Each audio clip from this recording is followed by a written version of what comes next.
आयुर्वेदच्या holistic पद्धत किंवा holistic approach हा आजारांकडे कसा पाहतो? हॉलिस्टिक अप्रोच हे खरं म्हणजे सांगायचं की ऑन द होल आता आयुर्वेद शास्त्र किंवा आयुर्वेदाचा सिद्धांत असा आहे की prevention is better than cure.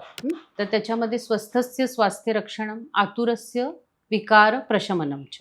म्हणजे आयुर्वेदाने काय सांगितलेलं आहे की सर्वप्रथम आपण एखाद्या गोष्टीचं प्रिव्हेन्शन किंवा आरोग्य टिकवावं आणि जर काही रोग किंवा आजार झाला असेल मग तो बरा करण्याच्या उद्देशाने उपचार पद्धती आयुर्वेदामध्ये आहे. तर हा जो हॉलिस्टिक अप्रोच आहे, जसं मी सांगते की जितक्या व्यक्ती तितक्या प्रकृती. एखाद्याला डोकं दुखत असेल तर ते डोकेदुखीचं कारण वेगवेगळं असू शकतं.